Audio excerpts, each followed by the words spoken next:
Bom dia, alegria, que prazer. Você é uma joia.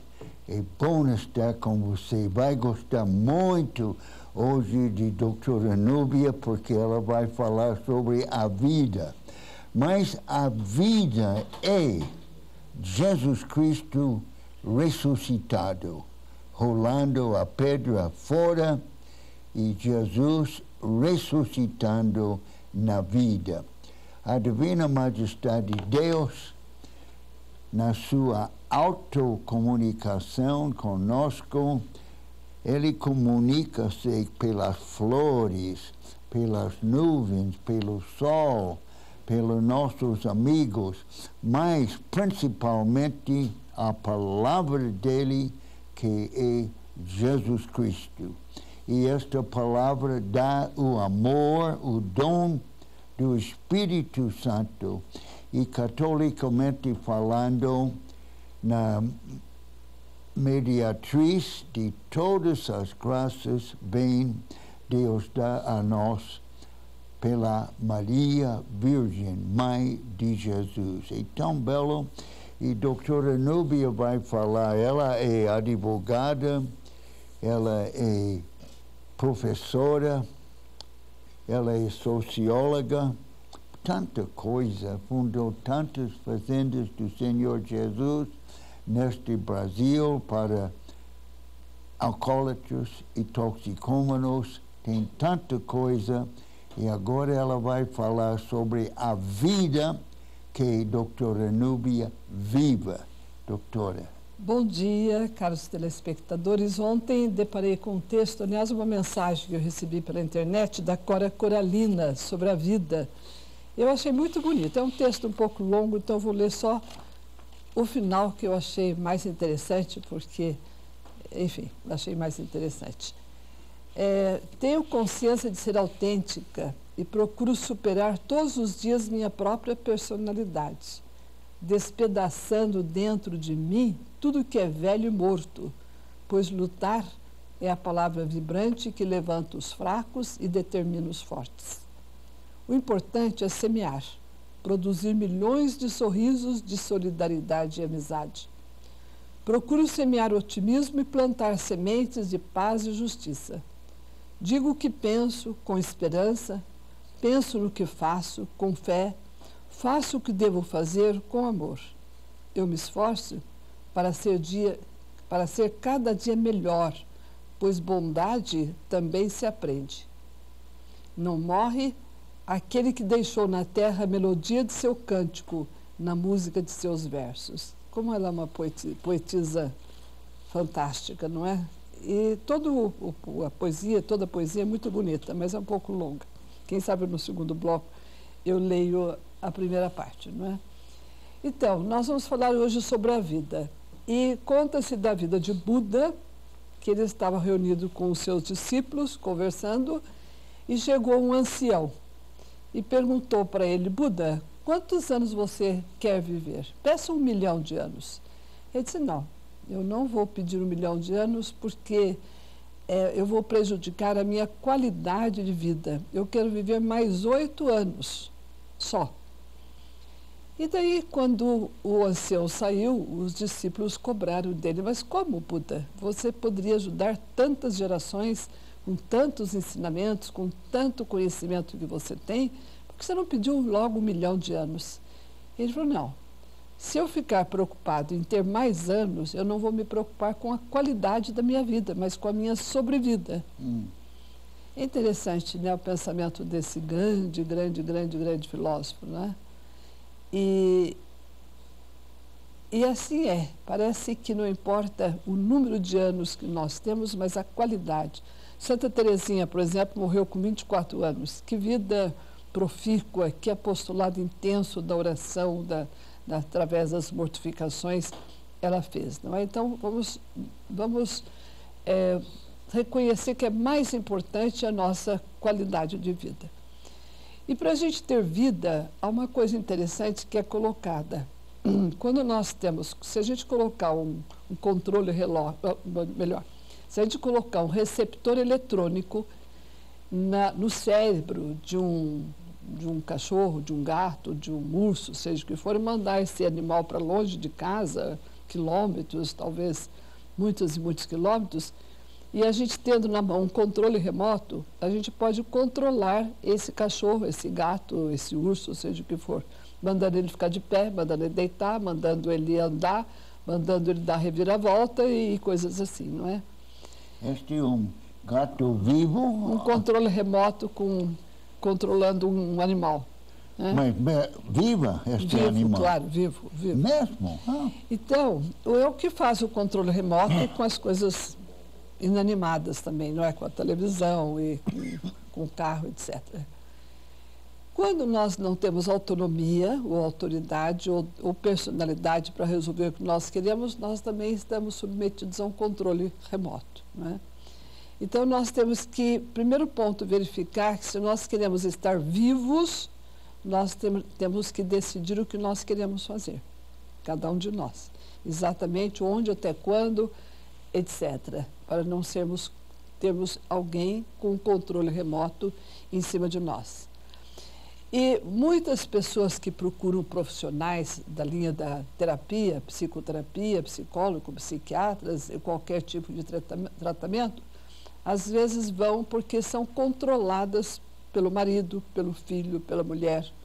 Ontem eu encontrei uma senhora que estava me falando do problema que ela tem com o filho. O filho bebe muito, tem 20 e poucos anos, e ela não consegue fazê-lo parar de usar o álcool. E eu estava explicando para ela que a gente tem um trabalho, não é? Padre Haroldo tem essa instituição que controla, quer dizer, orienta os pais, mas ela achou que não podia fazer nada, que não pode fazer nada. Então ela está sendo controlada pelo filho e ela reconhece isso. Ela criou esse sistema, essa dependência e não consegue. Eu me lembro que uma vez eu estava em Brasília e nós frequentávamos na casa de uma pessoa importante do governo. E o casal maravilhoso, mas o homem bebia muito. E essa senhora tomou uma atitude junto com os filhos. Ela falou para os filhos, nós vamos dizer para o seu pai, não é? Disse aos filhos, que se ele quiser continuar bebendo, ele continua. Mas primeiro ele vai passar uma semana num hotel, ela ia colocá-lo num hotel para ele pensar. Se ele quiser continuar bebendo, ele pode voltar para casa, vai ter cama e comida e só. Nós vamos colocá-lo numa geladeira. Mas se ele parar de beber, nós vamos dar o amor e o carinho que ele sempre teve. E conseguiram fazer isso com esse senhor, que aliás os dois morreram, e já estão os dois no céu. E ela conseguiu controlar através dessa atitude positiva. Mas voltando então à vida. A nossa vida não pode ser submetida a controle, nem do pai, nem da mãe, a não ser que seja menor de idade, nem do marido, nem da mulher. Muitas pessoas, então, vão aos profissionais para se queixarem que são controladas. E daí, o que quer dizer? Não tem vida própria. E se não tem vida própria, não se chama vida. Isso não é vida, não é? Pode ter outro nome, né? Às vezes as pessoas têm preconceitos familiares, um cônjuge tem preconceito contra o outro, também não deixa o outro viver como ele quer, não é? E eu, quando falo em preconceito, eu lembro sempre da frase de Einstein. Einstein teria dito que é mais difícil desintegrar o preconceito do que o átomo. É mais difícil. Então, se a pessoa tem um preconceito contra alguém ou a maneira de tratar, não é fácil desintegrar esse preconceito. Então, esse é um ponto. Agora, um outro ponto também, que a gente aí pode pegar a Bíblia como referência, é que Jesus fala assim, se você não deixar o pai e a mãe, você não pode me seguir. Se você não matar, se você quiser ser meu discípulo, se você não odiar, é o termo do Evangelho, se você não odiar seu pai e sua mãe, não pode ser meu discípulo. Mas como odiar o pai e a mãe? É um termo simbólico, não é odiar no sentido de ódio, no sentido de se desprender, não é? Porque em outra passagem Jesus fala, deixa que os mortos sepultem os mortos. Deixa o que passou, passou. Então, essa maneira de ver também o outro controlando, quer dizer, não exatamente o pai e a mãe, mas o que eles falaram. O pai e a mãe podem ter falado uma coisa para você 30 anos atrás, 20, 40, não vale mais hoje. Não se trata de aspecto moral, não se vale porque o mundo muda. Não é? Então, são essas ideias. A primeira ideia é essa, nós vamos tratar de outras no próximo bloco e outros programas, que se você não é você mesmo, você está sendo controlado. Se você está sendo controlado, você não tem vida, no sentido do que nós queremos dizer a palavra vida com letras maiúsculas. Que bom, vida. E eu ponho tudo isso numa palavra, programação. Programação. Mas vamos ver poucos segundos. Está na hora da nossa meditação, mas antes da meditação me lembrei de um ladrão que estava assaltando uma senhora e falou para ela assim, a bolsa ou a vida? E ela respondeu, vou dar a vida porque eu preciso da minha bolsa para a velhice.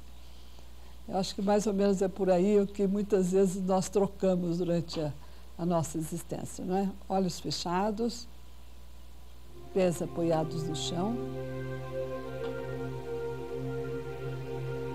mãos sobre o colo com as palmas voltadas para baixo e fique tranquilo. Procure relaxar o máximo que você puder. Solte o corpo, deixe-o cair, deixe o bambo bem relaxado, olhos fechados devagar, deixe uma expressão suave no rosto, um ligeiro sorriso. E esse é o momento da meditação. Nessa semana, os jornais noticiaram que o Papa pediu que o mundo medite mais, que tire um tempo para a meditação.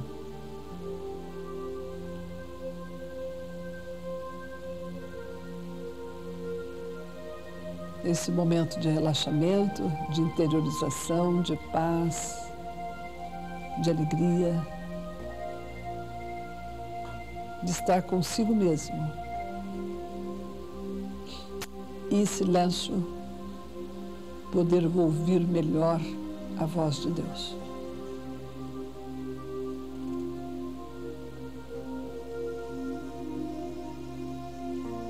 E se você não quer ser controlado, não quiser ter um controle remoto sobre você ou não ser uma marionete,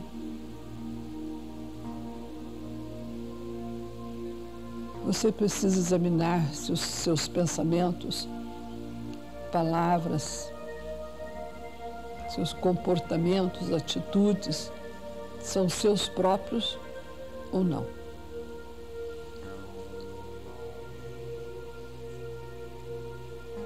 Se não forem, tornar-se-ão mecânicos.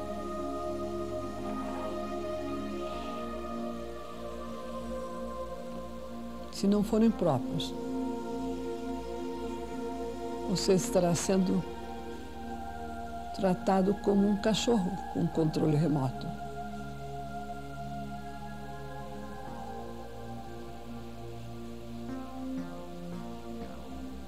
E no Evangelho Jesus fala, se vocês querem ser meus discípulos, têm que odiar pai e mãe.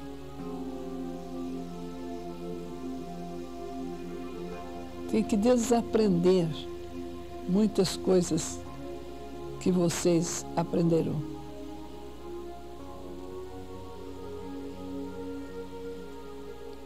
Para agir com cabeça própria. É uma simbólica frase. E para isso, é preciso se observar.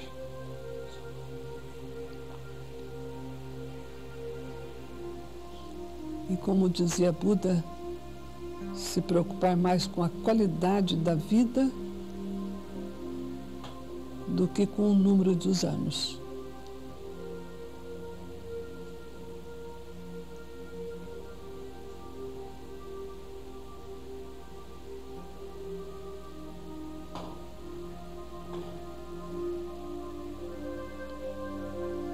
O que é a vida para você?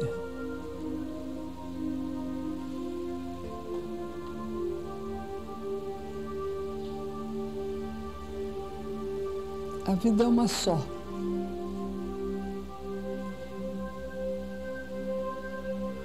Pensando assim,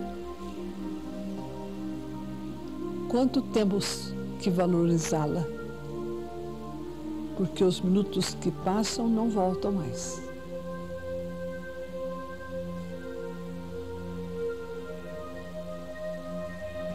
É tão comum no mundo de hoje ouvir falar como a vida passa rápido. A velocidade do ano, dos meses, dos dias, dos meses do ano.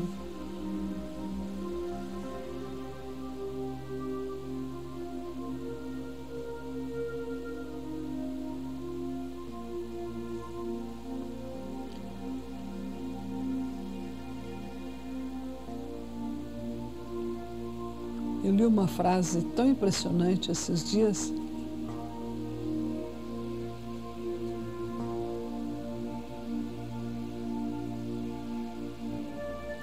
Que para a nossa vida ser bem vivida,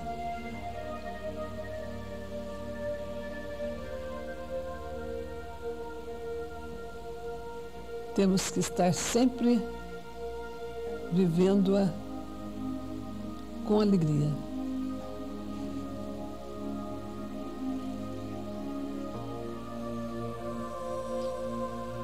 Como diz um provérbio, fazer de cada pau torto um arabesco. Transformar cada momento em momento de felicidade.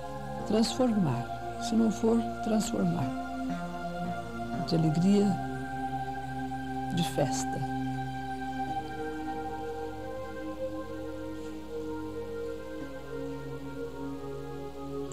Dentro de poucos instantes eu vou pedir que você abra os olhos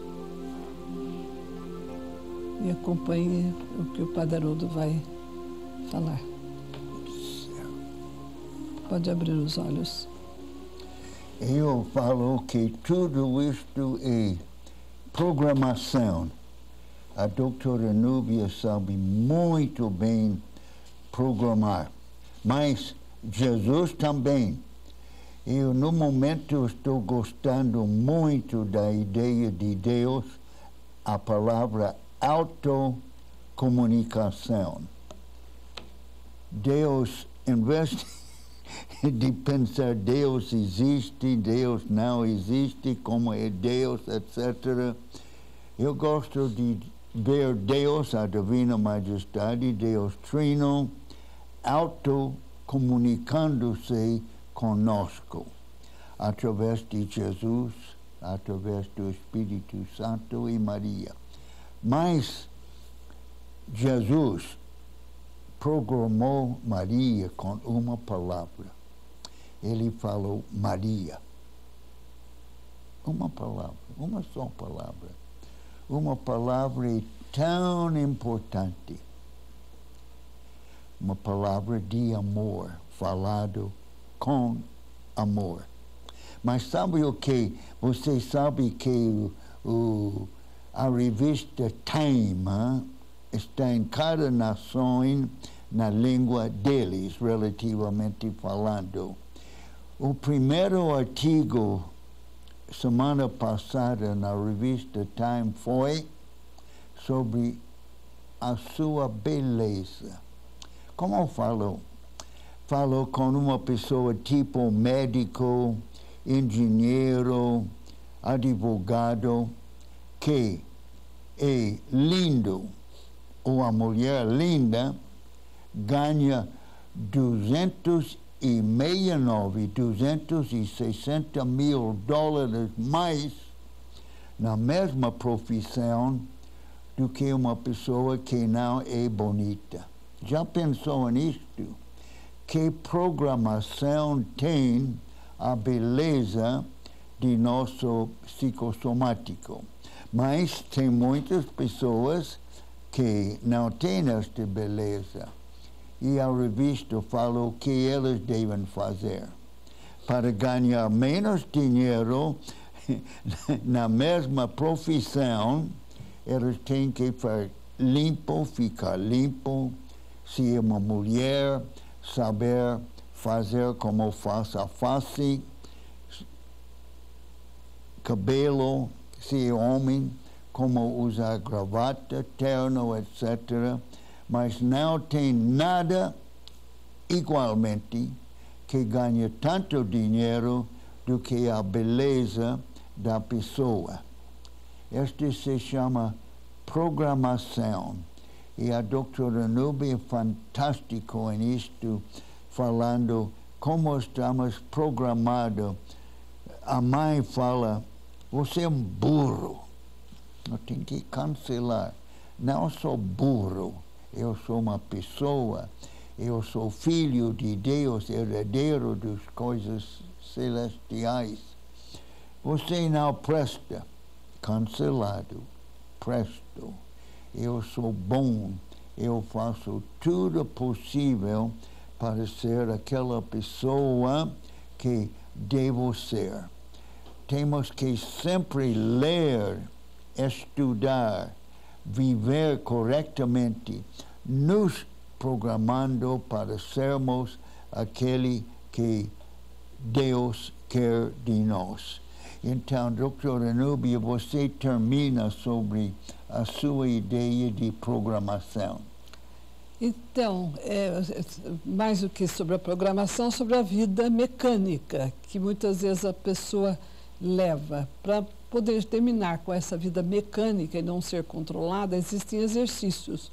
E no próximo programa nós vamos dar esses exercícios, porque o nosso tempo agora já está esgotado. Reze por nós. Nós rezamos para você.